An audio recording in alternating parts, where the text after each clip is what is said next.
This evening we're talking about Nazi Germany, and as was pointed out, the destruction of the world's greatest labour movement to that point, and the development of the Nazi regime, and of course its effect on the rest of Europe.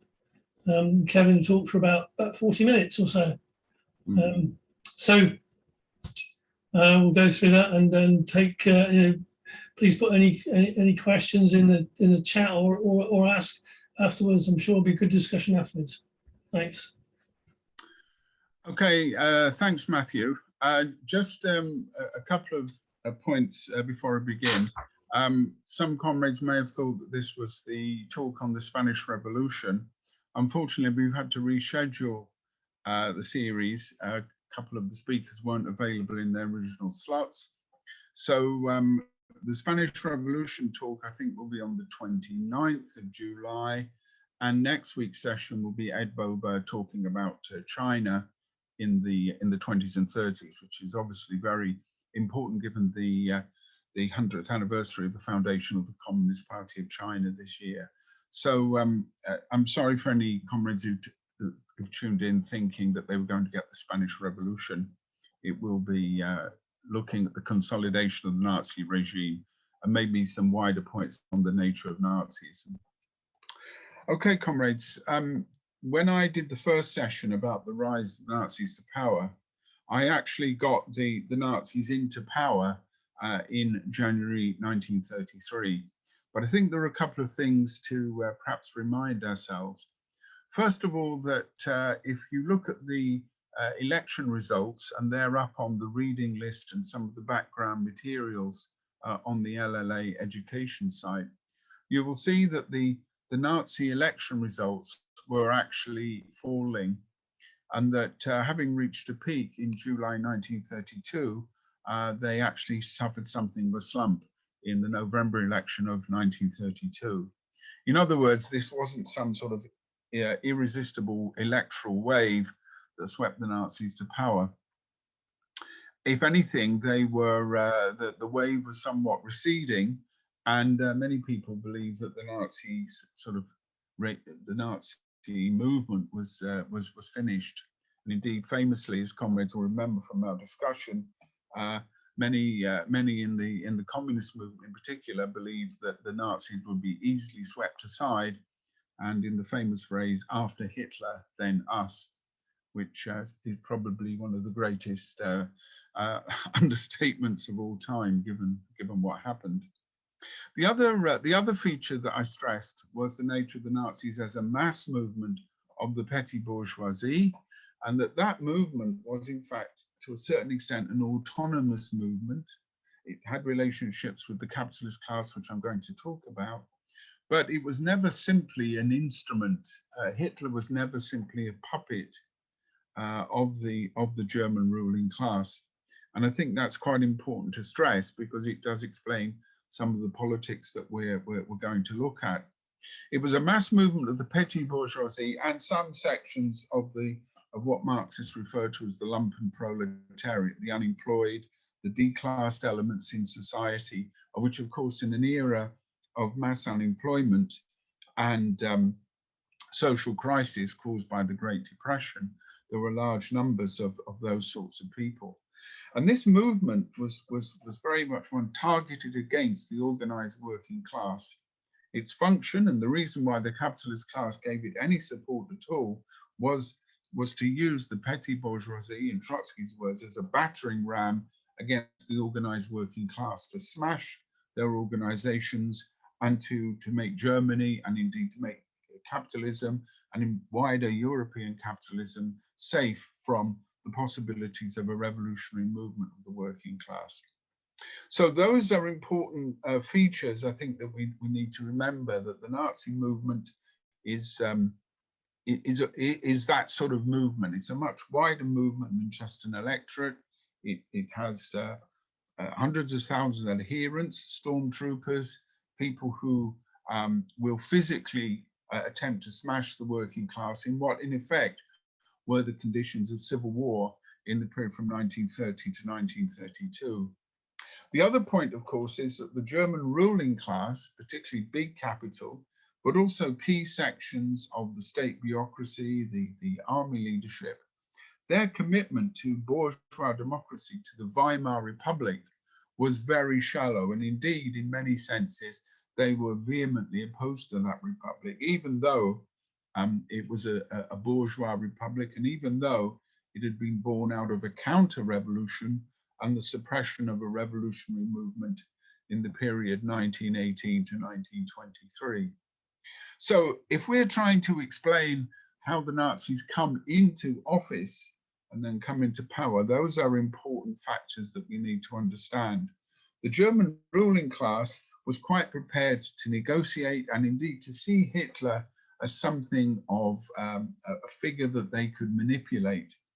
But the movement itself had independent origins. It had risen, in a sense, independently of that bourgeoisie. And it was only when it became a mass force that the bourgeoisie believed it could be useful. So those are some important features. Now, the important initial period that we need to look at is between January 1933 and March 1933. And this is a period of some negotiation, some maneuvering. Hitler forms a coalition government with a conservative nationalist party, and in the cabinet in which Hitler is the chancellor, there are only 3 Nazis. In other words, the bulk of that cabinet are conservative bourgeois politicians.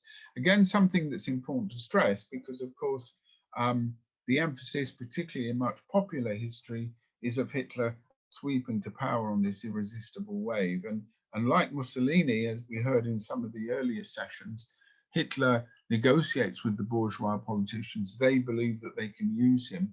And this, of course, is an important theme, because particularly in the 1930s, but perhaps more importantly in the years that followed in both Germany and indeed in the rest of Europe, capitalist politicians did their utmost to separate any idea of a connection between capitalism and Nazism. And indeed, in much of the historiography, much of the historical writing, there is a very studious attempt, to rewrite that history and to argue that the Nazis were essentially anti-capitalist. And indeed, in one article that I was reading earlier today, that they were in some form Marxist. I think we can dismiss that, but there are some elements in that type of historical work which I think we perhaps could consider to understand the nature of the regime. So the Nazis come into office through a coalition, and what they then do is to manipulate the situation in order to consolidate power in their own hands. And they do this in a number of ways. So they're all quite opportunist. Again, I'm sure that comrades will be familiar with them. The Reichstag fire in February 1933 was an opportunity for the Nazis to argue that there was a communist coup and to use the state power to disable their opposition. They also, in this period, had called an election to obtain a fresh electoral mandate. And although they became the largest single party, they did not have an absolute majority, and indeed could only continue to rule through a number of maneuvers, all of which required the support of the bourgeois parties. And in particular, one maneuver, one constitutional maneuver, was to give Hitler as chancellor effectively emergency powers through an enabling act, which gave him essentially the power to rule by decree. And so in this period, he uses those decree powers to carry out, in effect, a constitutional coup d'etat. He arrests opponents, he establishes new policing arrangements, establishes secret police. He brings into the state machinery large numbers of Nazis, Nazi sympathizers, and of course he bans opposition. And in a series of maneuvers in this period, he effectively creates a one-party state, so that by the summer of 1933, Other opposition parties have been banned, trade unions have been banned, and the Nazis are now starting to move into control of the state. But rather like Mussolini, who again comrades will remember from the earlier talk, took several years, Hitler was at this stage still constitutionally constrained in some ways. Although he had emergency powers under the Enabling Act, he still had various other alternative sources of power to him. And one of those was the president, Paul von Hindenburg. And von Hindenburg, again, was a fairly reactionary politician, extremely conservative, regarded Hitler very much as an upstart. But Hindenburg's status and role was not only as president did he still have constitutional powers, but also he carried a certain status with the army, which was, even though it had been reduced in size by the Versailles Treaty, was still a very important factor in German society, German politics. And also he carried a great deal of weight with sections of the landowners, particularly in the eastern Prussian areas, Pomerania and so forth, Silesia. And of course, he was seen by many of the big capitalists as something of a sort of stopgap, sort of backstop, sort of safety in a sense. So Hitler was ruling very much in coalition, but with the support of bourgeois politicians. He had essentially established a one-party state and was on his way to really neutering and controlling the opposition. But there were still these other possibilities. Now, in the next year or so, from the summer of 1933 to the summer of 1934, he carried out further consolidations, and two important consolidations really show how he's managing now to build this one-party state. The first consolidation is in June 1934 with the so-called Night of the Long Knives, and this was a purge of the Sturmabteilung, the SA, the brown shirts, the mass sort of paramilitary formations, which had been so important in the street fighting and in developing Nazism as a mass movement of the petty bourgeois. Within that formation, there were a number of Nazis, most famously the Strasser brothers, Otto and Gregor, but there were a number of others as well. Stennes is another one, who in a sense posited a type of left Nazism. I'll come back to this point in a moment, but they argued, for example, that in leaving large parts of the German power structure, particularly the army intact, that Hitler had in a sense betrayed the ideals of the Nazi movement. And there was a continual unrest.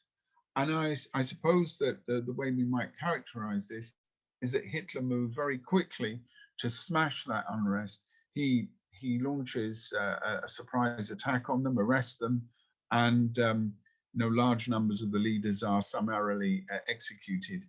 They're executed by another Nazi formation, the SS, the Schutzstaffel, who originally had been a sort of small protection squad around Adolf Hitler, but they'd actually grown in number, and they were now to be the main, I suppose, in a sense, bearers of Nazi paramilitarism, and indeed would start to evolve and develop into a form of a state.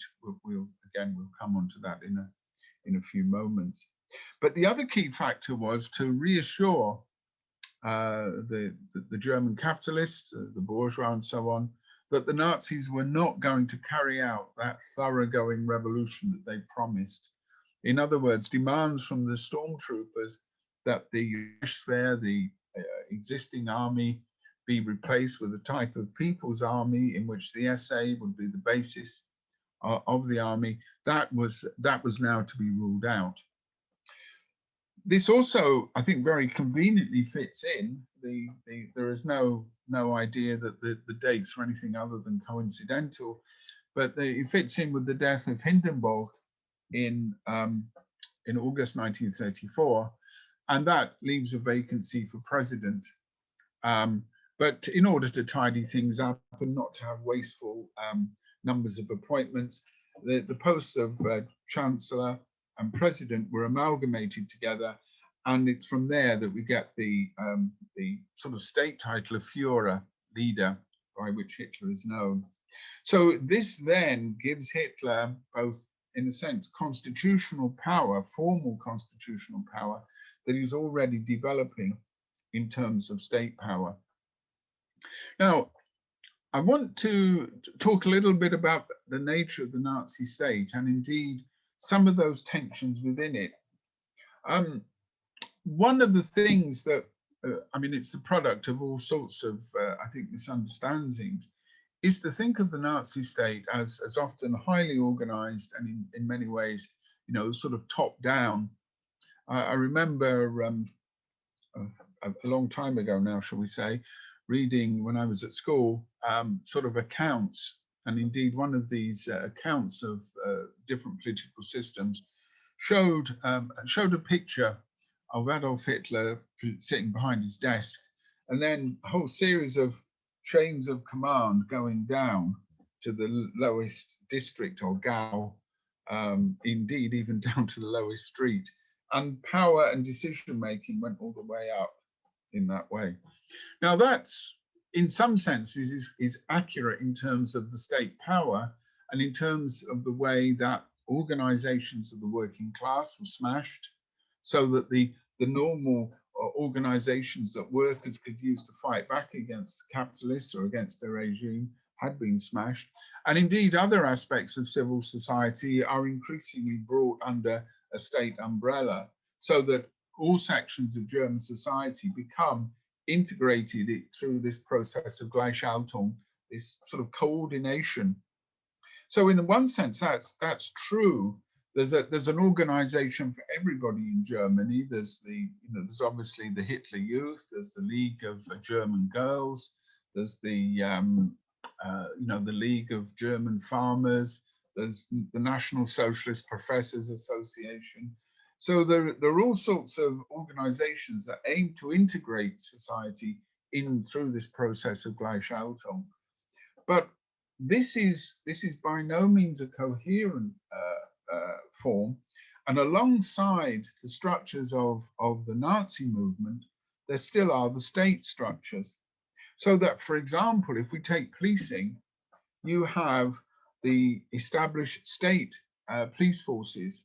And by the use of the word state, I suppose I mean the local police forces as well as the national police forces. So in the various German Länder, the various sort of provinces of Germany, the various cities, there are all various police forces, and those of course still remain. The German army still remains as well. But alongside those, and indeed sort of interlinking and indeed sharing some jurisdictions, if we're not to put this too, formally, there is of course the structures of a Nazi state, a Nazi bureaucracy. So the Gestapo, the secret state police, the SS, all have both state functions or quasi-state functions and political functions. So it means that instead of being a very tidy bureaucracy, it's actually a very untidy bureaucracy. Now, that in some senses reflects the way that the state in Nazi Germany is one in which the Nazis do not carry through a sort of full revolution. So those historians who talk about a Nazi revolution, or who talk about Nazis or Nazism as being sort of transformative and radical, in that sense, they're wrong. But of course, the Nazi institutions are powerful in and of themselves. And as the period will go on, those state formations, particularly the SS, will acquire a considerable degree of power that will be independent of the existing state. And bear in mind also that the existing state authorities will, in many cases, either be become Nazis, work with the Nazis, or if they are in any sense opposed, will will be replaced. So it's not that you have these sort of bastions of opposition in most parts of the state. A whole range of organizations, accommodate themselves to the Nazis. The Protestant churches, indeed, there's even the establishment of a type of German confessional church, which is essentially a Nazi church. The Catholic Church signs a Concordat, which gives Catholics a degree of independence and autonomy in areas like education and so on. But essentially, it's a modus vivendi between the Catholic Church and the Nazi regime. But there are a number of areas where Nazi power is circumscribed, but of course it will, as time goes by, start to be undermined. The key one for us, and what will become, I think, quite significant in the Second World War, is of course the army. And the army as an institution predates the Weimar Republic, and it sees itself as the embodiment of certain aspects of the German conservative and national tradition. And that army is individually, collectively, rather dismissive of the Nazis. They tend to regard them as upstarts socially and in other ways. But of course, there is a coincidence of interest. The foreign policy of the Nazis, particularly the aims to build up a strong military power, and particularly the important aspect of German foreign policy, which is an expansion into Eastern Europe, the so-called Lebensraum, is a form of policy which has considerable continuity with the Kaiserreich, with the Wilhelmine period before the First World War. So in having a government which is committed to that sort of policy, the interests of the armed forces and the interests of the Nazis coincide. But the army wants to maintain its independence, and indeed it sees itself as in a sense an elite corps. And it takes a considerable amount of time for Hitler to, in a sense, undermine that. And he does that by, again, a series of maneuvers. But by the late 1930s, between the period 37 to 38, he's maneuvered several of the generals out, using sort of various threats, in a few cases, various scandals and so forth. And the people like Blomberg and Fritsch are removed and are replaced with still with fairly aristocratic officers and fairly conservative officers, but ones who were more amenable to the Nazis. And indeed, when the Second World War begins, and particularly with the main drive into the east, the so-called Operation Barbarossa, that's really where we see the role of the German army in a sense collaborating and cooperating with the Nazis. Again, post-war propaganda, but even to a certain extent during wartime itself, a lot of emphasis was placed upon the German army as being, non-Nazi, and indeed the idea that they were purely professional soldiers. Well, not only did German soldiers have to take an oath of allegiance to the Führer, as indeed did all German public servants and indeed wide sections of German society, not only did they have to do that, but indeed in some areas of Europe, their behavior was not that even of fairly aggressive imperialist soldiers. It actually was essentially an instrument of the Nazi killing machine. And this is particularly the case in the Soviet Union and in parts of the Balkans. So although the army wasn't purged really until later in the war, the real purge of non-ideological Nazis starts to occur when the defeats start to occur in the Soviet Union. And of course, following the July bomb plot against Hitler, there is a widespread purge. the names of some of the people who were purged, again, show the way that sections of the traditional German ruling class had accommodated themselves to the Nazis. People like von Moltke and even one of the descendants of von Bismarck are arrested and purged in this period. So what is being constructed by the Nazis is clearly a dictatorial regime. Its main function has been to eliminate the working class organizations and to carry out this atomization of the working class, but also to, in a sense, tame and control the working class, indeed the wider population, through this process of Gleichschaltung. Now, why I've spent a certain amount of time talking about these factors is, of course, the relationship between the Nazis and the capitalist class. And in the 1930s, as indeed, since then, this has been of great interest to historians, but of course to socialists. It's very clear that the Nazis did rule objectively in the interests of capitalism. Their function, as I've said, the function that the capitalists saw was the smashing of the working class movement. But I think that the German bourgeoisie certainly got more than they bargained for. Again, comrades will remember that I referred to von Papen, the politician who was sort of a rather backstairs dealer who helps to usher Hitler into power.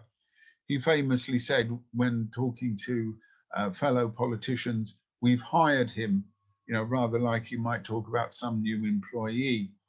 And so for many of them, this social non-entity, rather ranting, rather vulgar, socially ill at ease individual was somebody that they could that they could sort of boss around.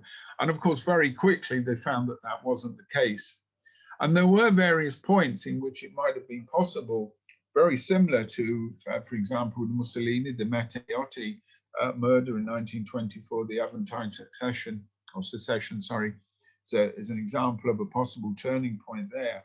But there were similar turning points in Germany. But the German bourgeoisie decided that they would stick with Hitler.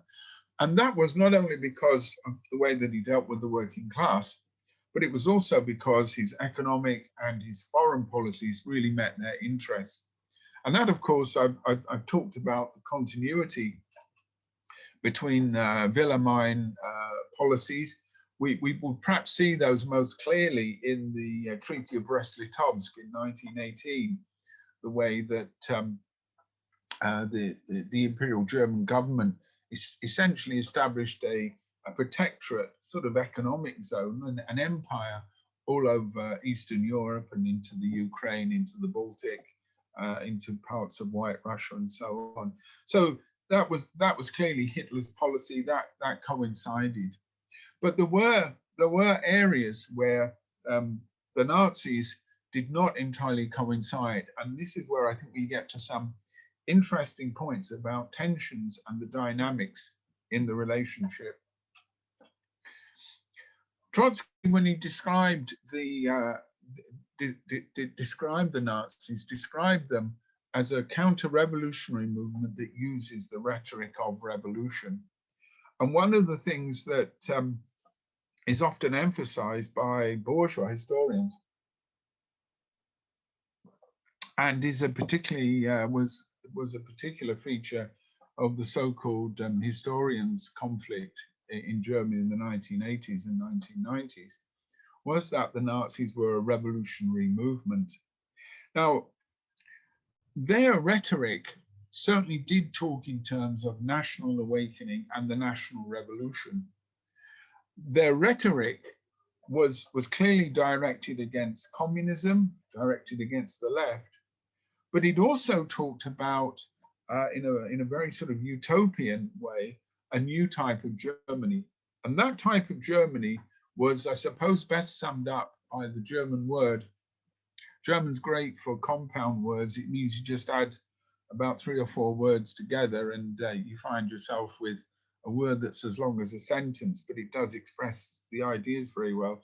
And that's Volksgemeinschaft, the sort of racial community. And this would be an organic community. The thing that united this community wasn't the overthrow of capitalism. It would be the racial community of all Germans. It would mean that capital and labor would, in a sense, find a new unity. It's quite Hegelian in its idea almost of resolving the contradictions. So there is this sort of idea that in this new community, this new racial community, all Germans have a place, they have work, they have prosperity, they have a sense of dignity. And of course, what brings that community together is their Germanness. And of course, for that to work, there have to be enemies. And the enemies are, of course, outsiders. And of course, the key group of people who are defined as outsiders are Jews. And in particular, the identification of Jewish capitalism or the identification of Jews with Bolshevism. When the Nazis signed their famous Commissar order, which talks about shooting out of hand communists and others, they refer to the communists as Judeo-Bolsheviks. And the idea that Bolshevism is yet another Jewish plot in this way. Now, of course, this sort of utopianism does have a revolutionary element. It has revolutionary rhetoric. And in many senses, it is pitched against the established order. If you read some of the speeches, particularly of members of the SA, they talk about the reactionaries and the bourgeois reactionaries who control the army. It's not slightly quite correct, but, or they talk about a new type of national socialism in which the workers will get their rewards.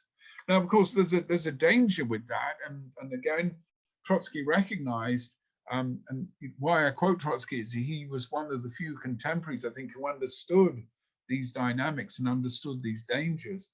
I've referred already to the Stalinist complete misunderstanding. But Trotsky stressed that this rhetoric and this movement, this mass movement of the petty bourgeoisie, could, in a sense, present problems for the bourgeoisie.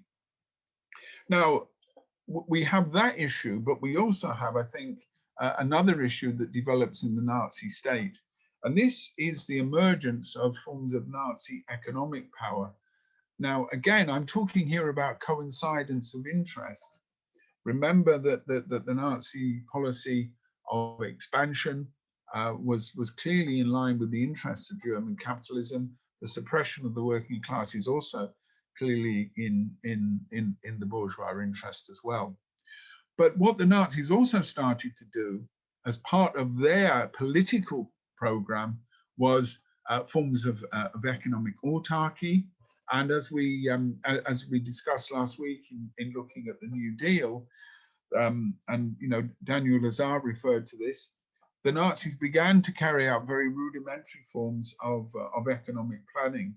Indeed, there is very clear from looking at people like Hjalmar Schacht that the New Deal and Keynesian ideas were very influential. So this may in fact mean that for the greater interest of capitalism or the greater interest of the state, that particular aspects of production might be curtailed, or indeed that there might be more state direction. Now, it was quite fortunate that heavy industry, coal and iron and steel and so forth, or indeed the major armaments or the engineering companies and so on and so forth, all found their interest would fit in with the Nazis. So there was no difficulty there. But on occasions, there were examples of tension. And of course, this is where the Nazi political program, I think, becomes the dominant one.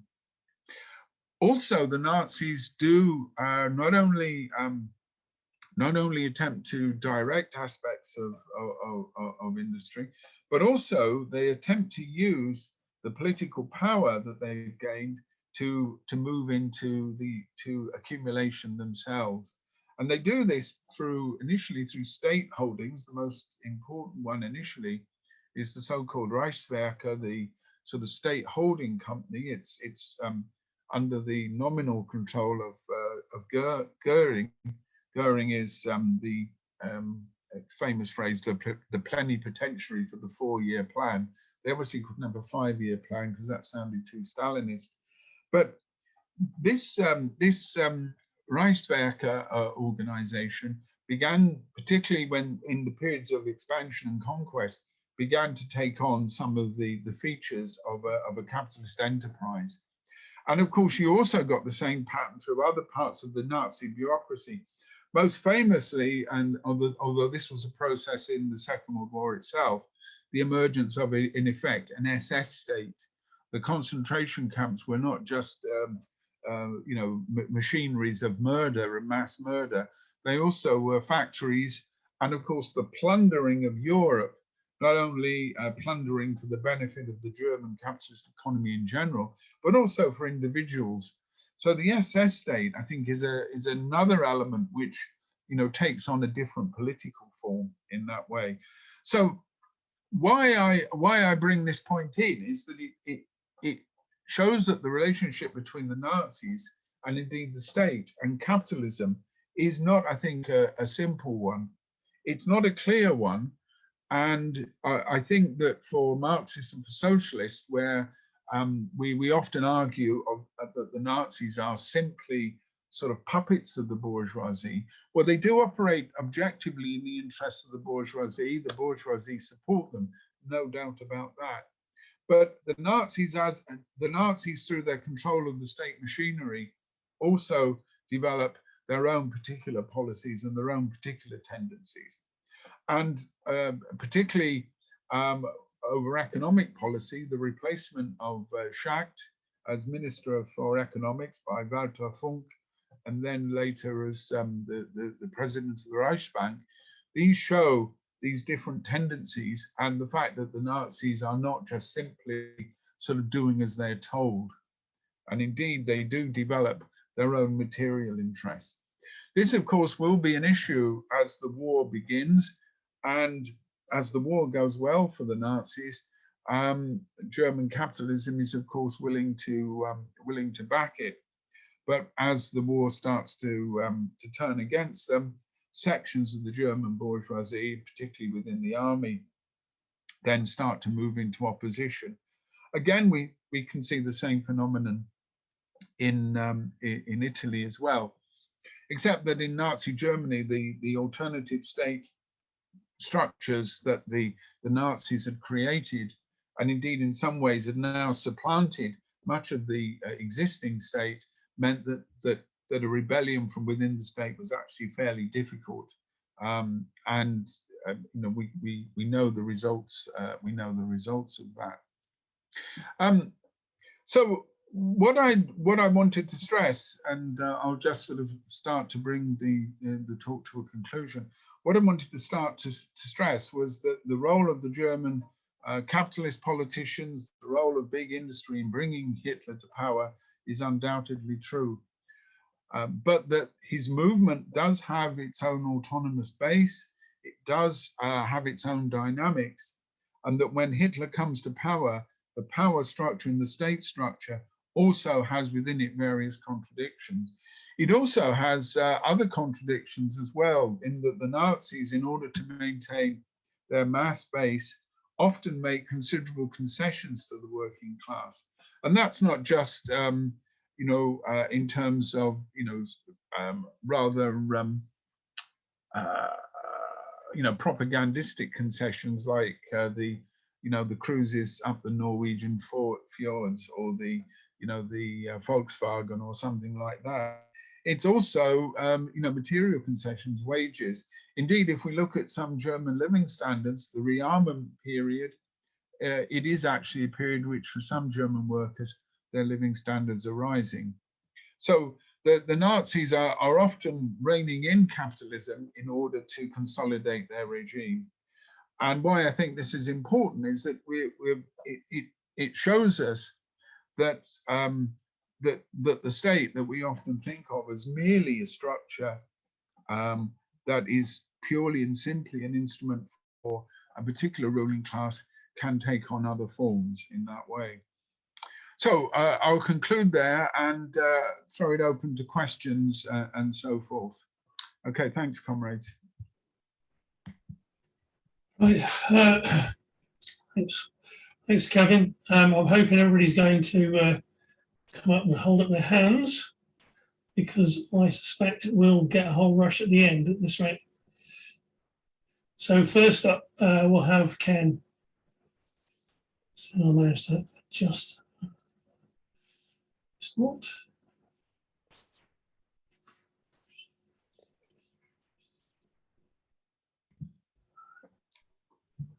Hello.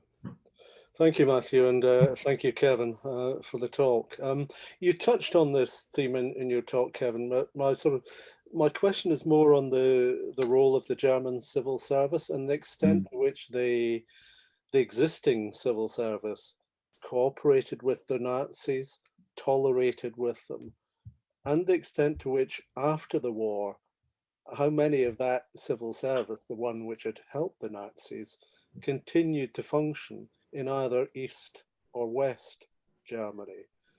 And the other sort of minor point was, you mentioned the oath of allegiance to Hitler that they were obliged to swear. I mean, how far was that a novel thing for the German civil service, and how far had it historically always sworn an oath of allegiance to the head of state, whoever that might have been at the time? So those are the questions I'd be interested in hearing you expand on. Thank you. Okay. Do you want to take that immediately? Or I will do, since it's a fairly sort of clear one, which I hope I might know the answer to, Ken. The first point about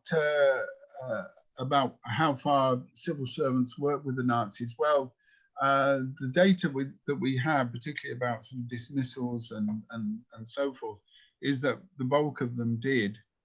Not only that, what we have to remember is that the German civil service was, pretty well a middle class organization. At its higher levels, these would be people who would be state bureaucrats. Many of them would have had, a time in office and so on, or would have come into the civil service under the Kaiserreich. So they're pretty well established figures, and many of them would be, fairly politically right wing. So they would probably have few problems in cooperating. I mean, there will obviously be some, and indeed there are memoirs of particular anti-Nazis and so forth, but they're fairly rare. And the same is also true of a lot of areas of what we might think of as the public service. The universities are notorious for this. Large numbers of people were purged or fled. I mean, that's the important point. But also large numbers of people collaborated and simply went along with the regime. And this again is because, I suppose, of a tradition in the civil service and in large areas of German public life of loyalty to the status quo. The oath of allegiance would have been, did exist under in Wilhelm's time. I think, I perhaps need to check that, but I don't think there was the same requirement of an oath of allegiance to the Constitution, or indeed, to the existing structures. And of course, when it comes to the army, that idea of an oath of allegiance to a democratic republic would have been very problematic for them. Many of them regarded the republic as illegitimate in that way.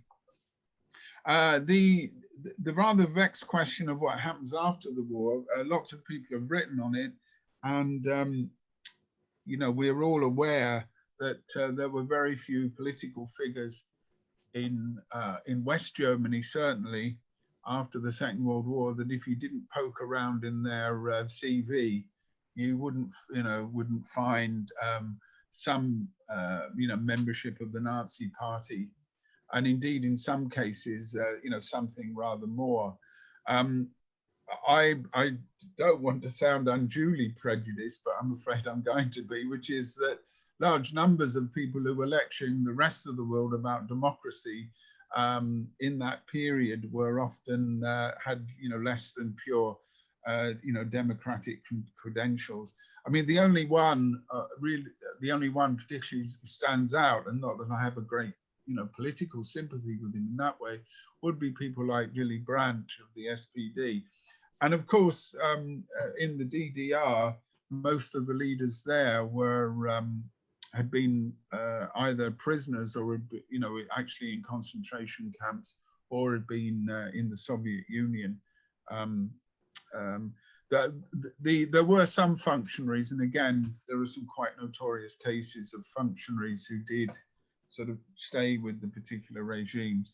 But one of the points that came up, particularly in the 60s, and was very much a flavor of the new left in Germany, and was that people like Adenauer and Erhard and so on had been connected to the Nazis, or had not been sufficiently in opposition, and that did lead some on the left to argue that essentially the West German Republic was a Nazi regime.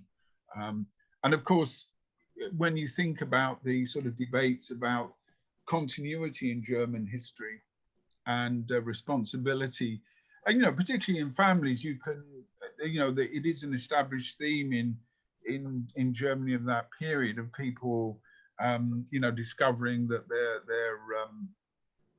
their fathers or their grandfathers had essentially collaborated. I mean, there are a number of books out at the moment. There's one actually which looks at this very issue of somebody finding that their grandfather had written fairly virulently pro-Nazi and anti-Semitic literature, and they'd not known about this. So I think the patterns of continuity are there, Ken, and it is important because in much of the literature there is both a number of people are sort of baptized as anti-Nazis who weren't long after the event, but also a lot of emphasis that people were simply carrying out their civil service functions. Now, and of course, in a state like the Nazi regime,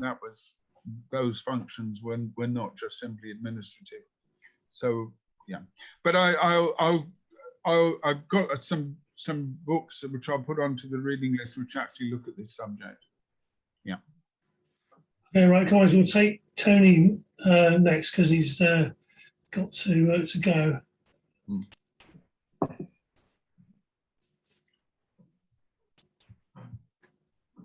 Right, do you unmute yourself, Tony?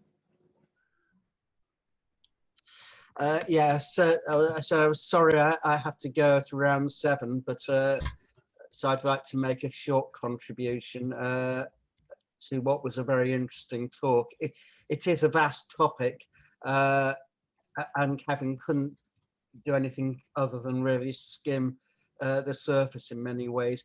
I agree with the main point of it, which was that the Nazis were never socialists or revolutionaries. They were always counter-revolutionaries, but at the same time, they were an autonomous movement, autonomous movement backed by and funded by, in particular, heavy industry, as opposed to light industry, Steenis, Thyssen, Krups, and so on, who'd been the vanguard of the racial nationalist movements, eugenicist movements in the late 19th century. And so, I mean, the Nazis were following in their footsteps. You didn't really mention the role of anti-Semitism, but I've always seen it as a glue, almost a means of integrating the different sections of the Nazi party together. But also it was a propagandist weapon, which they took up. I mean, they increasingly rammed down the throats of the German public with a whole series of anti-Semitic films, Judd Seuss, the Rothschilds, and so on.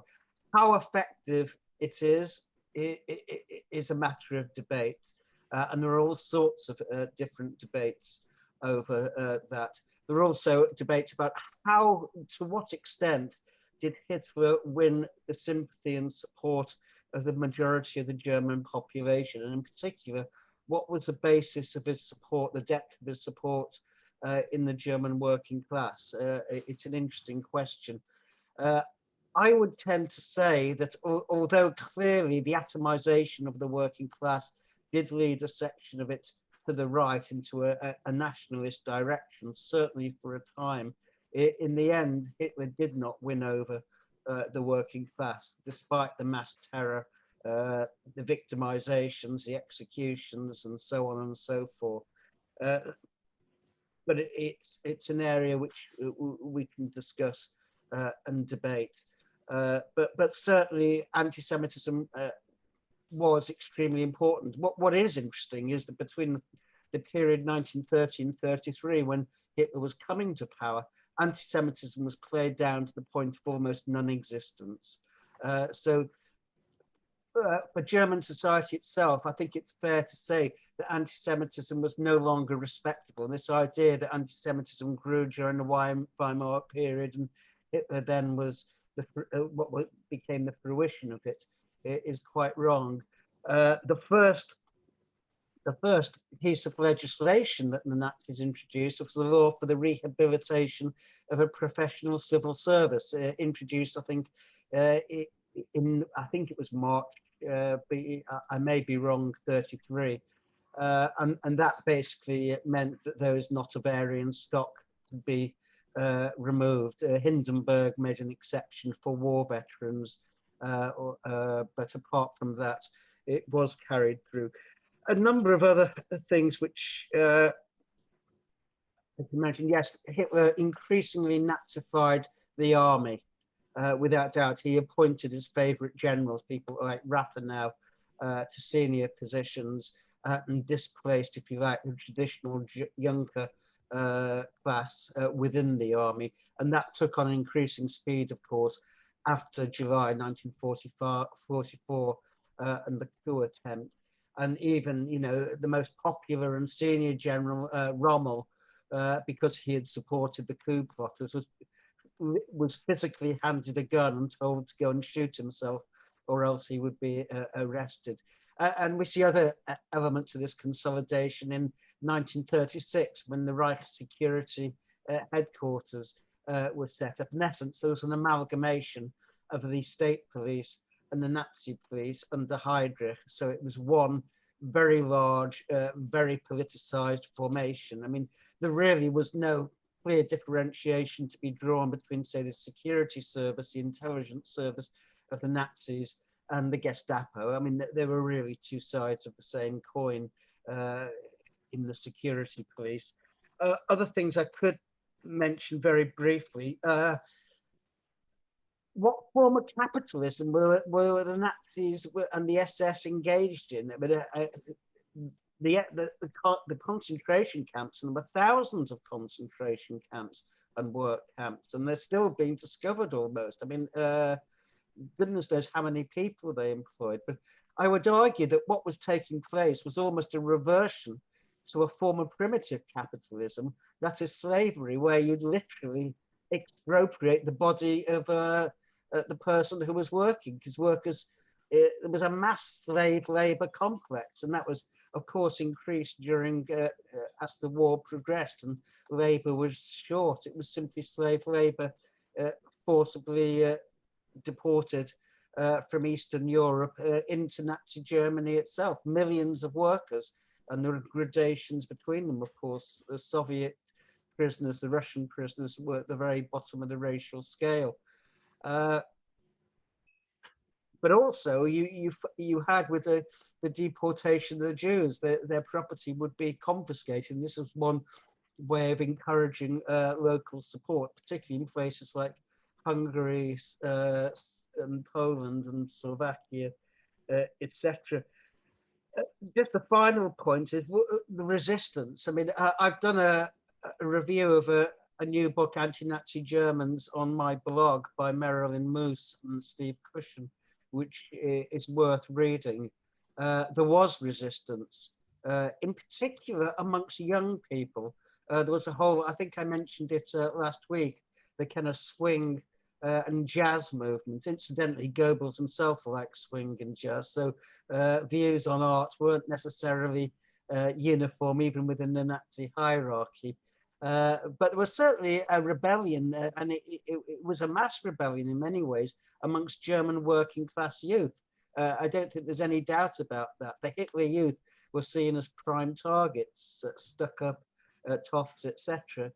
Other things one can touch on is the role of the churches. I mean, the Nazis created a rival church whose god was Führer, and the Führer in essence. They had a whole Nazi theology. Jesus was no longer a Jew, for example, which is something that stuck in the gullet of the confessing church. And the confessing church had an extremely weak spine because it refused to challenge the Nazis' anti-Semitism, or really its main defense was over the prerogatives of the church, because there was a clear clash between the Nazi party and the Nazi state and the churches, which they saw as an alternative source of power. But I don't have time to go into that, but that is another whole topic. So I'll leave it there. And unfortunately, I do now have to go. So thank you very much. Thanks, Tony.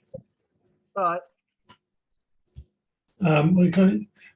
Right, Kevin, we've got a couple more questions in the questions, and I'll take a couple more speakers. Yeah, is that okay with you? Now, if we take Barry next.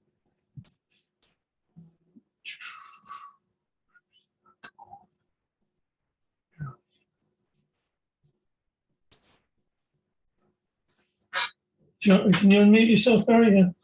Oh, yeah, thanks. I just wanted to ask Kevin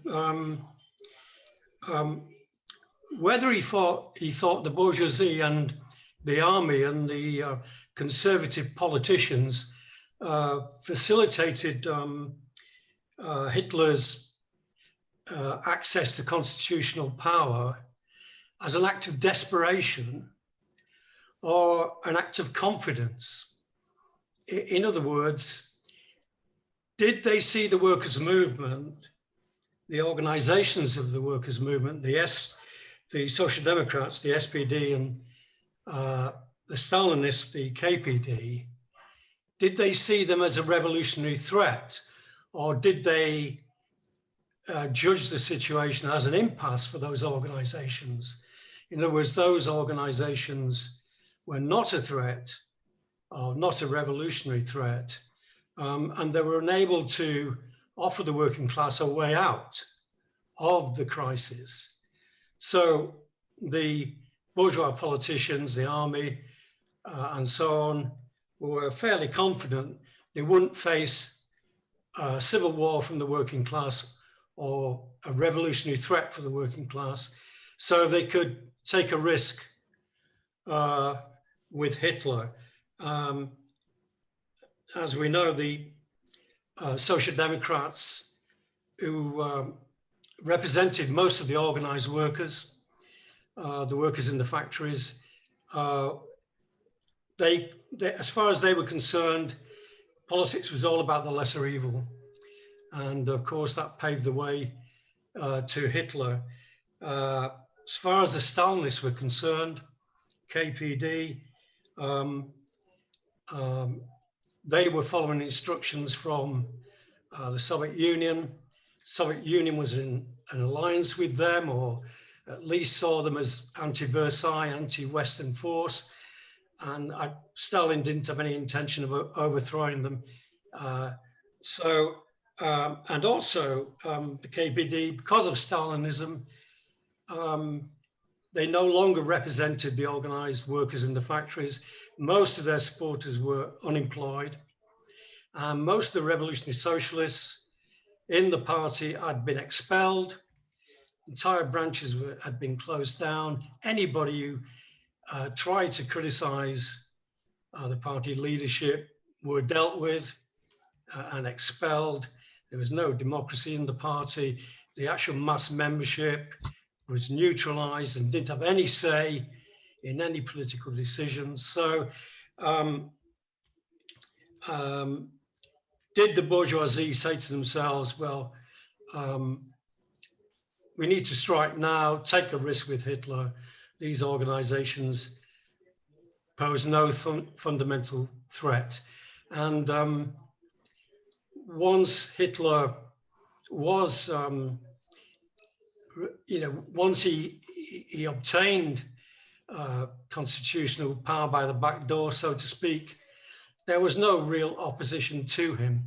I think I was reading a few weeks ago the memoirs of one of the leading Trotskyists in Germany, and his group, he tried to follow Trotsky's advice and stay in the party, but it didn't prove possible. And he was expelled, and other people were dealt with in terms of being beaten up and that kind of thing.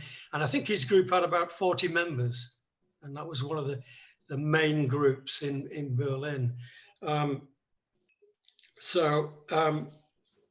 I'd just like to hear your thoughts on that, whether there was a revolutionary threat, or whether bourgeois forces were confident they could take a risk with Hitler, which, as you quite rightly said, wasn't entirely to their liking because of the Bonapartism or autonomy of the state, the Nazi state. And indeed, I think even some industrialists found themselves on the wrong side of the Nazis, so to speak. The other thing is about Trotsky and Weimar, Trotsky and the Weimar Republic, and the role of democratic slogans, if you like. Famously, Trotsky said that he likened the Weimar Republic to an electricity power station where the voltage of the social tensions, the class tensions in Germany was too great, and there was just an explosion. So you couldn't base yourself on the Weimar Republic or parliamentary institutions because they just were not feasible in terms of social tensions, in terms of class conflict.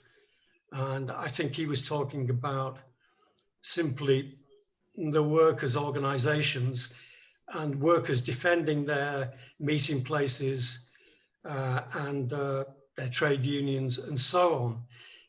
It does seem a bit vague, but I suppose that was the basis of his proposal for the United Front. Although unfortunately, you have difficulties in finding the forces to implement it, certainly not the forces of Trotskyism in Germany, which are far too weak for various reasons I don't really want to go into. Just a final point about anti-Semitism. It did ideologically displace real anti-capitalism in a sense of they were preaching, if you kill Jews, then you kill capitalism, because the essence of capitalism is Jews and the Bolsheviks are Jews and so on. Yeah, that's it. Thanks, Barry. So can we have Ed? Thanks. Thanks very much for your talk, Kevin. I've just got a few questions. One is in this history, in this period, I know that Trotsky at the beginning of it is always trying to stress the correct tactics so that the German working class can effectively oppose the rise of the Nazis.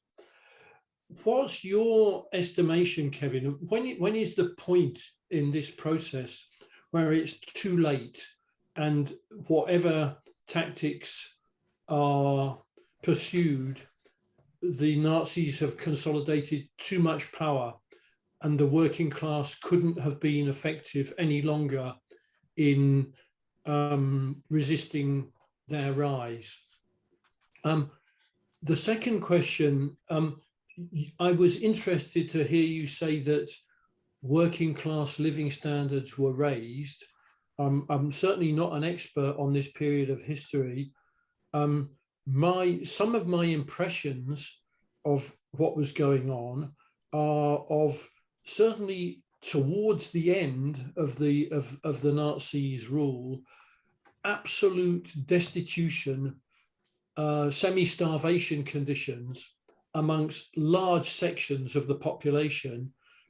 So I'd be interested to know, earlier on, if working class living standards were raised, how much, in which sections of the working class, was it universal or was it just a few privileged sections of the working class? Connected with that, is still on sort of economics. I was very interested to hear Tony's contribution about the role of slave labor as a sort of capitalist enterprise. I mean, it's a sort of terribly grisly and upsetting topic, really. But I've always understood the concentration camps as places where people were slaughtered. But Tony's contribution implied a degree of production in these concentration camps. If so, can you explain, what was going on, what was being produced, how was that run alongside a program of mass extermination in gas chambers and so on? I may have misunderstood you, Kevin. I'm sorry, I'm firing loads of questions at you. I think you might have mentioned that there was some conflict between the petty bourgeois and the establishment. Can you tell me a bit more about what that conflict centered around, what was going on there? And last, and I'd forgive you if you didn't have an answer to this because it's quite a specialist question. Did the Nazis change the education regime, the education system? That's it. It's all questions, and thanks very much, Kevin, for being a fount of information. Kevin, do you want to come back on that? Yeah, There's a couple of other questions in the chat as well. yeah, So I've got them. We'll Yeah. load them all on you. Yeah. I'm glad I'm not taking an exam. The questions in the chat are one from Jennifer Devlin. When I was a pupil at German exchange in the early 60s, the mother of my exchange partner told me she admired Hitler because he created work for people through the Autobahn and other public works. I was rather taken aback at the time. Was that a widely held view at the time, and does it still exist? Yeah. And the second one from John Beeching, which I think is similar to some of the stuff raised by Tony. I've heard about one or two resistance groups, White Rose, etc., and of individuals such as Willy Brandt, who of course spent his time outside the country. Did any of these have much effect? Okay, I'll just deal with the ones I can actually see them, Matthew, but you're right to remind people of them. First of all, Jennifer, I was a German exchange pupil in the late 60s, and I had the same experience. Although it was also combined with the fierce arguments that they weren't Nazis. I suppose it really links into a couple of things that Tony and other comrades have said about the degree of support for the Nazis, where it came from, and so on. And I think the difficulty that we have is that for obvious reasons, after the Second World War, as we all know, and it's something of a cliche, that nobody was a Nazi, that, quote, we didn't know what was going on, and so on and so forth. And we know that there's quite a fierce historical debate, which is, Goldhagen's, willing executioner's argument, and so on. I think it's very difficult to gauge, and I think if we think about popular support, let us say, if we think of a comparison with Britain in the Second World War, then we know from things like mass observation and indeed other researches that were carried on at the time, that the idea of everybody pulling behind the war effort wasn't as universal as the popular mythology would say. I think that I think some of the gauges that we have are interestingly some of the Nazis' own data, and that is that they produce reports about morale, and indeed some of those indicate, just on a sort of a level of morale and support, that there was not a great deal of enthusiasm, for example, for the Second World War when it began, and indeed a degree of foreboding. But it obviously varied. There's also, I think, clearly groups in the population, the working class in the big industrial areas. I think, again, the evidence that we have from some Nazi sources is of degrees of disgruntlement and opposition, and above all, a concern that the Nazis had about keeping the working class on side. And I think it's that's interesting. For example, the rationing regime in Nazi Germany, partly because of the historical memories of the First World War, but also because they could plunder large areas of Europe and, in a sense, ship it back home. They put a lot of emphasis on trying to maintain living standards. I mean, it's a minor point, but it shows you something, I think, that various luxury goods, such as perfumes and makeup and even certain fashions, were kept going at a much higher level than was the case in Britain. And that, again, was part of this morale building. So, as for Jennifer's point about, support and so on, there is clearly support. And insofar as we can tell from the type of data that's available, it occurs in the sort of places that we would expect. It occurs in, particular rural and small town populations. We know that there's also a degree of opposition, not only in the working class, but also from some religious groups. And the Catholic Church is very sort of ambivalent and so on. It tries to work in a modus vivendi with the Nazis, but there's evidence there that the Nazis didn't really penetrate in the same way that they did in other parts of Germany, and Tony refers to that. John, your point about resistance groups. Well, there were resistance groups, both ones which are now quite well known, the White Rose, the Swing Movement, which Tony talked about, and again, there is some evidence of disaffection in the army, and again, reluctance to sort of get called up and so on and so forth. There's also evidence of strikes. There's a very interesting book, and I'm afraid I can't remember its author, but I will dig it out.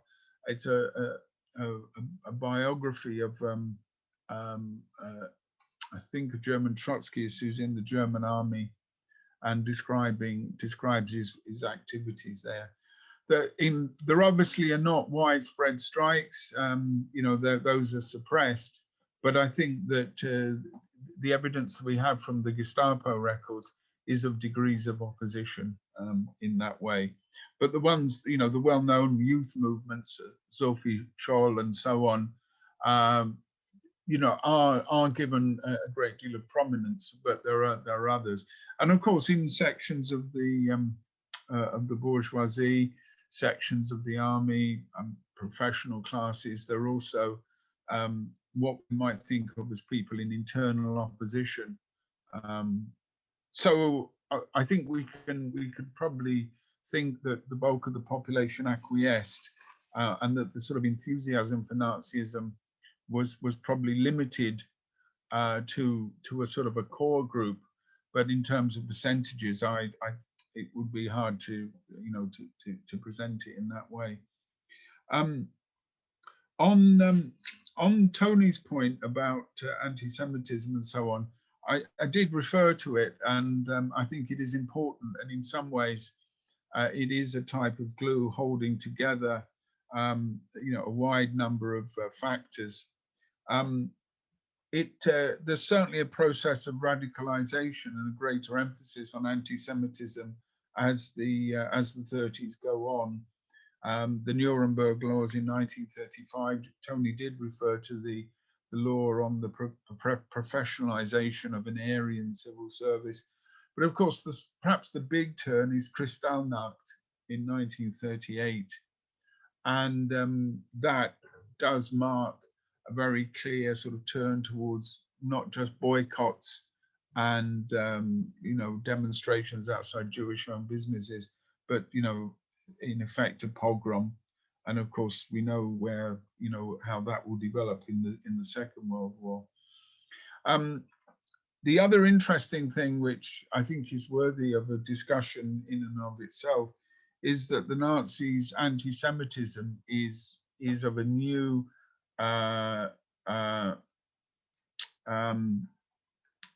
sort of scientific type. It's not traditional religious anti-Semitism. It's based upon, well, Tony mentions eugenics, but it's based upon ideas, scientific ideas of racism, which are not, for example, particularly Christian. And indeed, one of the interesting things is that the type of language that's used here is of a new type, and it links in, I think, to some other aspects of imperialism and its attitude towards conquest and subordinate groups. So this, in the German case, the so-called Untermenschen. So I think that is an important point. The anti-Jewish propaganda does increase, and of course will increase as a way of trying to hold the regime and so forth together, particularly in the war itself. Just on Ed's point, in some ways, the sort of counterfactual thing, of when was it too late? Is there a sort of a turning point? I made great play of the sort of electoral movements, and in particular, the fact that the Nazis were, that they were coming down from their peak. That would seem to suggest to me that that as a potential battering ram and so on, that they might be weakening in that period. But I think electoral politics are not the only gauge. I think that the working class movement was still very powerful, really all the way up to 1932, and indeed I might even argue into 1933. It still got strength, and it's still got an organization. It's not yet atomized, but politically it is disoriented in the ways that have been described by comrades about the United Front and so forth. So I would think, although it's interesting to read contemporary accounts, and Trotsky is talking about the real dangers of Nazism in 32, I would still think that the movement had not yet been sort of physically smashed. It was still potentially very powerful. The problem was its political organization and orientation and its leadership. So I would still say probably up to even including the January and March, but we can perhaps come back on that. On Ed's other point about the living standards question, I've referred specifically to the late 30s and particularly the rearmament program, and I'm really talking about particular sections of the German working class, but also also sections of the peasantry as well. And obviously the Keynesian program will benefit those people who are, working on it, but rearmament and so on is also going to have that impact. But of course, the war itself, is an absolute calamity, and you're exactly right. I was talking really about living standards and economic indicators for the pre-war period. The question of tensions between the mass movement and sections of the bourgeoisie would have been, I suppose, in terms of the pseudo-leftism of the Nazis, particularly around the SA and the relationship of the Nazis to the army and the SA's demand for the replacement of the Reichswehr with you know, a sort of people's army. Also, at various stages in the negotiations between Hitler and both sections of industry and politicians, that they expressed concern about, you know, that a Nazi government would, for example, tax wealth, or it might nationalize. You know, the Nazi program did include some public ownership. And there were occasions, I mean, the most famous one, I think, is in 1932, when a section of the Berlin stormtroopers actually occupied their the party offices. It was almost a sort of sit-in, you know, to try and pressurize the Nazi leadership to move left. But that was pretty well suppressed. So that was really what I was referring to there, Ed, about that. But also the sort of tension within, you know, Nazism as a sort of revolutionary restructuring of the Volksgemeinschaft, which doesn't happen, you know, and people are saying, well, where's our revolution? Where are all these things you promised us? You know, and that again does lead to some sort of tension. On education, strangely enough, I do know a little bit about it, and that's because in one of my past incarnations, I actually taught a module on Nazi education, and education was pretty well remodeled. There is an edited collection of documents on the Nazi period. They're used in universities, and perhaps they were used in schools, but probably not anymore, by two writers called Pridham and Noakes. And they have quite interesting examples of the curriculum. And you should look at the mathematics curriculum, which has such brilliant mathematical problems as, you know, calculating how many tons of bombs you need. You know, if 1 ton of bombs will destroy X amount of territory, how many you need. And then the best one of all, which is, you know, really very sick, it was a mental arithmetic problem. If it takes if it takes 1,000 marks to feed and clothe, you know, a German, a mental defective, I think the phrase is, in an asylum, and it takes 500 marks to feed and clothe a healthy German family. How many healthy German families are being deprived of their, you know, their livelihood as a result of that? So yes, there was a real remodeling of the curriculum. That's in public education, and also in areas, particularly the religious schools that were run by the Lutherans. The Catholics managed to preserve much of their system, and again, that was through the Concordat. But yes, there's pretty well an extensive remodeling. I mean, the universities also likewise, you know, so yes, it was quite thoroughgoing. Okay, on Barry's question, I think it's a very interesting question, Barry, and I suppose in some ways it gets to the nub of the problem about what the German bourgeoisie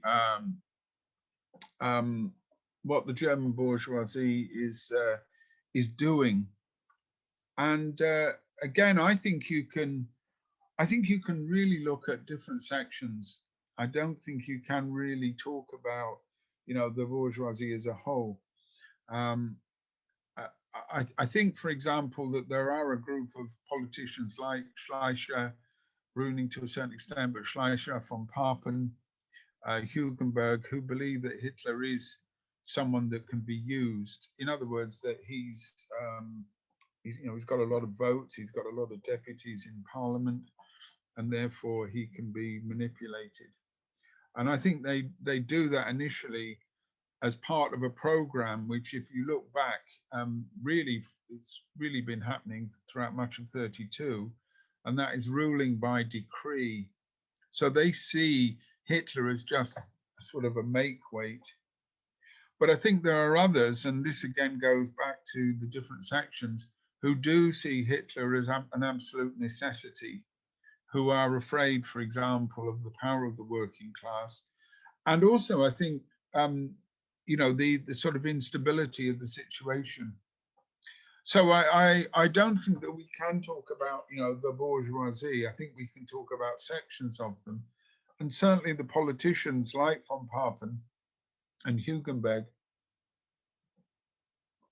have a rather different strategy than some sections of industry and the army in that way. I suppose the question you're really asking was, you know, in the old phrase that the bourgeoisie can't rule in the old way, and therefore they sort of draw on fascism. I certainly think that I certainly think that many of them thought that and felt that, you know, that the crisis both in Germany and internationally merited that. But, you know, there are others as well who took you know, a different approach. The memoirs and diaries of both the Nazi leaders and some of these people give, I think, contradictory views. So that's where I'll leave that one, and I'll leave the questions now and take a few more before my voice gives up. Thanks, Kevin. All right, have Steve next.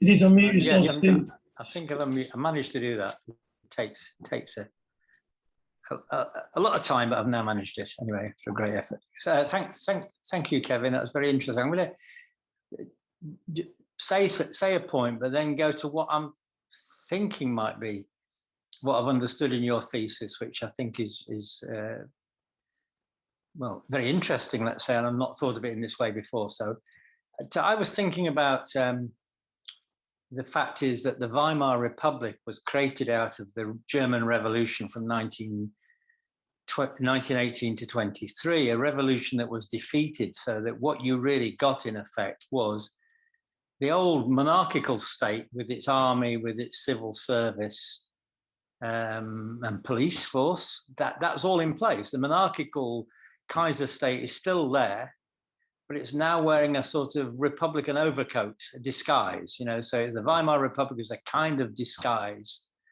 And I don't mean completely fake. I mean, obviously there are differences between, there is something really happening. There is something different about that, the Weimar Republic, but nevertheless, so what's Hindenburg being really the king in it, almost being like taking the powers of the king, although he's now the president. So just because it's called a republic doesn't mean it's a republic. So we should always be looking out for places called republics that really are, their form of rule is really almost monarchical in their essence. However, so what Hitler does is throw off the disguise of the Weimar Republic. That's thrown off. But yet, I think, therefore, your thesis is that, it's what I've understood from what you said, is there's almost like a dual power going on there between, on one hand, the Kaiser state, which still is existing in the army and the civil service on one hand, and this other Nazi state that's going along in parallel with the SS and the other institutions of Nazi power, almost to get, it's almost like a dual power, but of course the balance between them isn't fixed. It's a struggle between them going on. That's what I think I've understood you're kind of saying. And maybe as the crisis deepens, when you get into the 1940s, it looks as if the Nazi state part has taken over, you know, and and I think you then said the coup against Hitler, who is possibly the final Nazification taking place in all of that. Is that so? My question is: is that an interpretation of what I've understood? It would make sense to me, but the reason I think of this is I'm thinking about Iran as a contemporary case, where it's often said that in Iran you've got the old state, but you've also got this other parallel state, which is Islamic. I forgot what they're called now. The Islamic militia forces. They've almost got their own industries and things like that. So there is that kind of parallelism going on. Revolutionary Guards. Steve. That's the one I'm looking for. Thanks, Kevin. That's exactly. The Revolutionary Guards have almost created their own parallel state, it seems. But I don't know a lot about Iran, so I wouldn't like to say. But that's my understanding. So this is not purely a German phenomenon. It could be a wider phenomenon if we explored it. So I think that is a really interesting point. Somebody raised the question of the concentration camps, but I suppose that they were really camps for political prisoners to start off with. Then, I mean, tell me again if this is right, my understanding. They start out with where you put all the political prisoners, the communists and trade unions, you lock them up. Then they become maybe labor camps, but they only really become extermination camps in the 1940s, much later on. So really the word concentration camp is a little bit confusing if you don't dig underneath to see what's actually is actually taking place. The extermination camps is almost a different thing. So I'm wondering whether the rise of anti-Semitism is a sign that the regime is losing popularity. So maybe it had popularity initially because it was doing things with its economic policies that might gain it some popularity. But when people start to see through it, they've got to play the anti-Semitic card more and more and more, as it were, which leads to extermination as the only way of trying to continue to wind up those things that divide the working class or make it more deeper and deeper. So anti-Semitism therefore becomes deeper because of the failure of the regime to be able to keep the social forces that it's tried to get together behind it. So that's just a thought there. That anti-Semitism is a sign of the weakness of the regime. And then the last point I wanted to make was really about the idea of state capitalism, which I still think is important to understand as a state direct. By that, I mean just simply state-directed capitalism. You know, you could say it's state spending, state investment. You mentioned an increase in state ownership, rearmament and war. It's tied to empire and imperialism, tied to building the autobahns, tied to creating more jobs as a kind of Keynesian demand management and state planning and all those other sorts of things. And to incorporate the working class and the trade union movement into this. Now, you can call this National Socialism if you want to get socialism a bad name, but I think we should be very clear. This is not, capitalism never went. This is just a form that capitalism can take of state-directed, state-managed, state-controlled capitalism. But like any form of capitalism, they can't control it ultimately. It's ultimately uncontrollable, you know, because of the law of value that's still chugging along underneath it. So I'm still thinking that we should see this as an example of state capitalism, and that's the best way to understand it, and to not especially against all those people who want to argue it's some sort of, you know, either Marxism, socialism, or something else that people want to call it, National Socialism. I think that's it. Okay, thanks, Steve. Take Alan. If you could unmute yourself. Hello. Yep, there you go. This is Alan. Right. 2 quick points. One's about anti-Semitism. Tony said that anti-Semitism, I think he said like early 30s, had become seen as, you know, it didn't seem to be a big issue particularly. It wasn't respectable anymore. And I'd like to question that, because although it's like racism of other sorts, you can have a surface appearance of, we're not racist, we're not this, we're not that, but there's still a strong current in various levels of society. And there's also there might be a strong systemic element as well that is not so overt. And anti-Semitism, I think Hitler in particular, was definitely quite, had an anti-Semitic policy, which varied, but it was basically strongly anti-Semitic right from early days. And that was part of his recruitment. That was part of the stuff in the 20s and recruitment. And it seems that it seems, I mean, I'm not an expert, that there was quite a lot of anti-Semitism at a lower level in society by people who felt demoralised, had an easy target, and that was quite long running, might not have been particularly overt. And there was not a lot of anti-Semitism amongst some of the higher, like aristocratic type levels of society as well, who sort of we're the Prussians, we're the Germans, and they tended to be quite condescending or despising or hostile to people they saw as outsiders. And that would include fellow Germans, which would include class, but seemed to very strongly include Jews as well. So that's one question I think I'd like to ask about, because Kevin's talked about anti-Semitism being a glue to hold things together. And I think, is it possible to have an apparent less anti-Semitism, at least on the surface, and have this idea of anti-Semitism being a glue? And this ties in with the last speaker. I don't think anti-Semitism, I think it did grow, but I think the thing about the exterminations came when Hitler and certain other people realised we are losing this war. We've got to wipe them off the face of the earth. You know, until then, you could work them to death as slaves. Once the tide was starting to turn, things were looking bad, even though, you know, Russia, so and so, the possibilities, there was a definite necessity to like wipe them out. My opinion. I'd like Kevin to come back on that. The other thing is like opposition. Once the working class, the organised working class, which was numerically massive, well organised, they had guns, they did all sorts, they had training. As Kevin said, they were politically at odds with each other. You couldn't get unity, you couldn't get this. People's Stalinist politics zigzagged, Trotskyist politics I'd be more sympathetic to, but not saying it's perfect, and were weaknesses. The Social Democratic Party, a lot of its members were quite hostile to the CP members and vice versa, even on the ground level. So that disunity was a serious problem.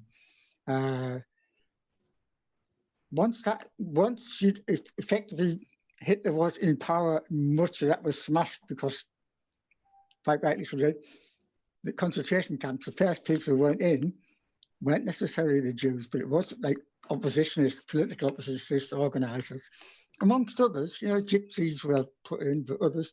But the key element was getting trade unionists and communists and socialists, key organisers into those camps out the way.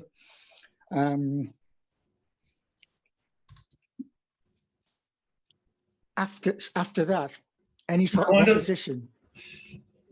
Any sort of opposition is just right, Kevin. You said about 33, like when Hitler was actually in power, the working class opposition didn't exist. So what these oppositions that did exist, were they all were they brave but futile, is what I want to ask. Was there any chance that all of these small oppositions making any breakthrough after a certain period? So that's my question. Thanks, Clyde. So finally, so if John, can you unmute yourself? Just have pretty brief. Yeah, just briefly. I was curious about the situation for once the trade unions had been banned, and how workers advanced their interests within the Nazi state and without trade union representation, and how, and Kevin touched on how their situation had improved with increased living standards, and how if we got a clue about how that happened and that just curiosity, but if there's not time, some of it's already been covered. Thanks. Thanks, Clyde. Okay, Karen, the answer. Sum up. You need to unmute yourself there. Okay. Yeah. Okay. Thanks, Steve. Okay. I just realised it was quite an important question from the previous round about the concentration camps, the extermination camps, and slave labour capitalism. It's not a particularly good historical source because, after all, it's a novel. But you may get an idea of something of it from both the film and the novel of Schindler's Ark or Schindler's List, and that gives you an idea of the sort of some of the enterprises that were going on. Although Schindler is actually a sort of businessman who has a contract using slave labor. I think I think that what we know of the SS enterprises, they were very much sort of plunder, and in many senses, it wasn't a particularly efficient system. It was sort of more or less like an organized form of looting, or simply taking over local industries and running them, with the SS more or less creaming off the profits. So as a model of capitalism, it was fairly horrendous. The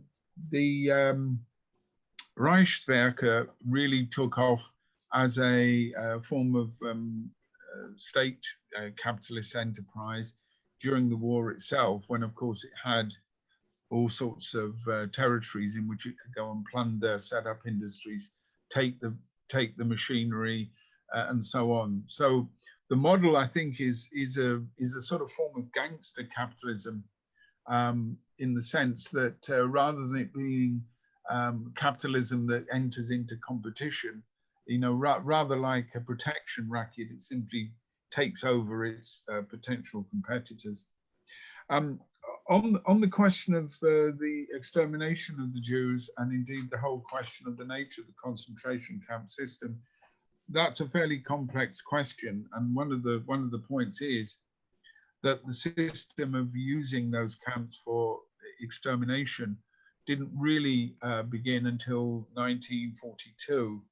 Before that, the Nazis carried out murders by simply rounding up people and shooting them. Although in the early stages, those murders were carried out often by local auxiliaries in, you know, the Ukraine or Lithuania or wherever, Hungary a little later on. And they surprisingly did not initially involve the whole of the population.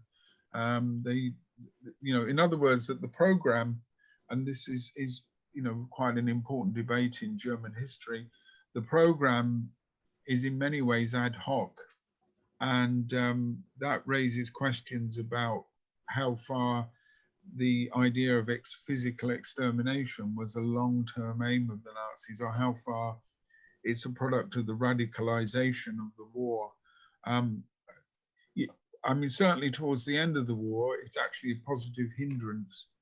You know, there are examples of where military material is held up from going to the front line because trains are transporting people to be murdered in Auschwitz. So you can see that politically it becomes very important, and its role then, in a way, takes on a political importance for the Nazis, which is really out of all proportion to any sort of benefit from them. But I think that's a much more complex question, and I'll perhaps leave it there, maybe for another topic. I think on the anti-Semitism questions that Alan raises, there is clearly anti-Semitism in Germany. There was really across Europe. It would be wrong to say that there wasn't any. But as a political force and as something that was capable of being mobilized, I think it was quite minimal.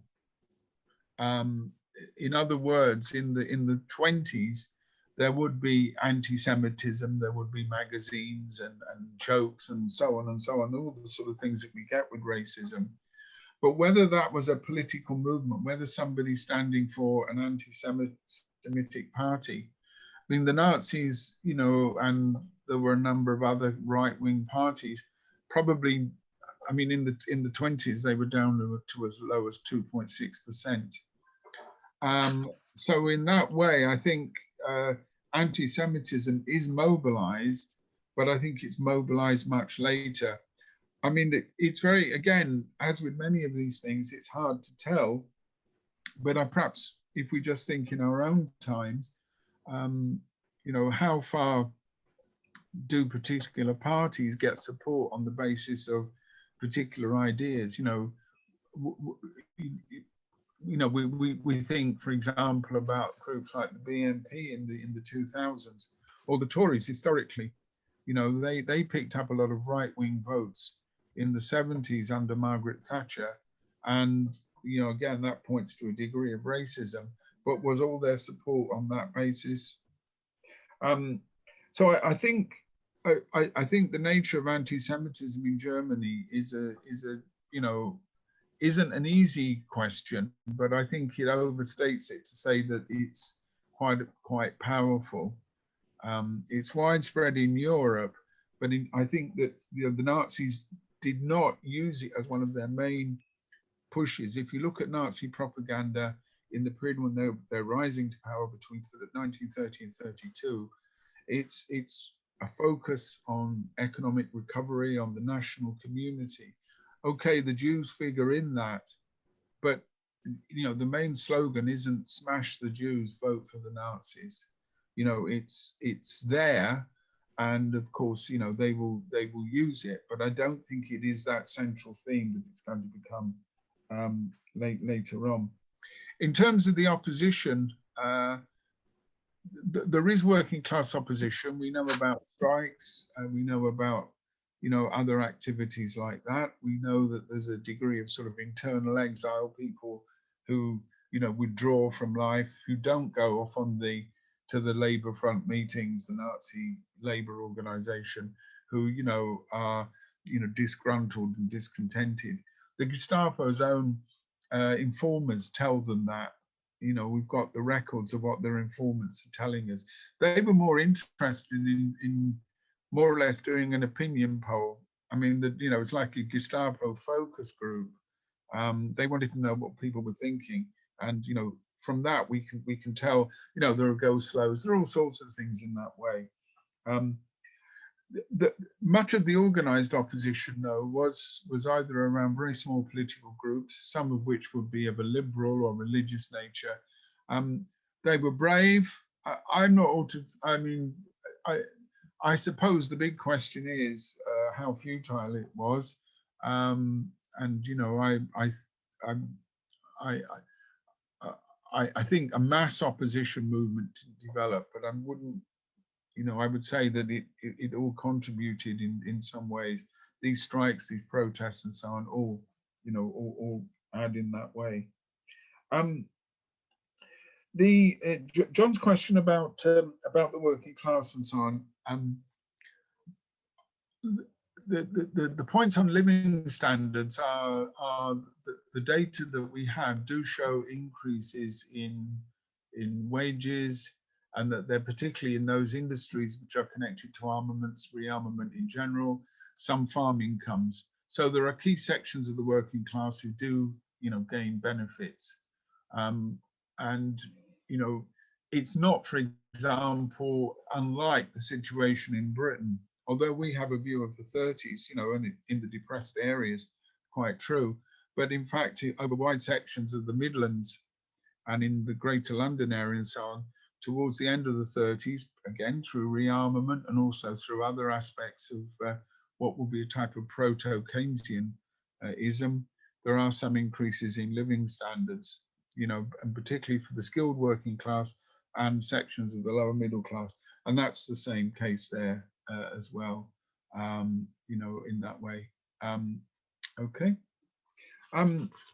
It's all right, Steve, I haven't forgotten your question. Just lastly, on the question of the state, I did make a lot of emphasis on that, partly because I thought that understanding the nature of the state is a useful sort of thing we can get from this. The way that I would see Weimar is probably similar to your own, Steve. It is an incomplete revolution. The large areas of the old regime do remain intact. And indeed, Ebert, when he called in the army to deal with the Spartakists, more or less entered into an agreement with Groener and the German military that would, you know, that would continue. I hesitate to use the word dual power because I think that it's more a dynamic tension there, and the power does move back and forward, but in the sense of the Nazi state, I think, is is still in the process of formation, and it reaches in some ways its apogee in the war, but you can understand that the war gives plenty of opportunities for that. But your comparison with Iran is interesting, because I think there are a number of states where this has been the case. I was listening to a talk recently about Turkey and Ataturk, and indeed even today, the Turkish army owns businesses, and I think the same thing is true in Egypt. So there are quite a few societies where even, you know, where often products of military coup and so on, where the army will have considerable interests in the economy in that way. The point though about that tension is I think that it exists, but it does essentially leave capitalism in its main form. So, for example, the big companies, you know, the ones that we all know about, IG Farben, you know, Krups and so on, we know that, you know, these all remain in place. They continue to make money. They may do this under a degree of state direction, but then so do British capitalist companies and American capitalist companies in wartime as well. I think that what though we are looking at is probably a potential for a very different set of relationships if the Nazis had won. But you know, thank God they didn't, and that would then have seen, I think, the growth of this type of sort of slave state. But it would still, I think, have been it was clearly a capitalist form. It certainly isn't any sort of revolutionary form, and the basic structures of power and wealth still remain in the capitalist, in the hands of the capitalists. Anyway, comrades, my apologies. Went on slightly longer than I wanted. There's a lot of good questions, and what I will do is put some of the questions that came up on specific aspects. I'll put the book titles up in that way. So thanks very much, and thanks for the comments, comrades.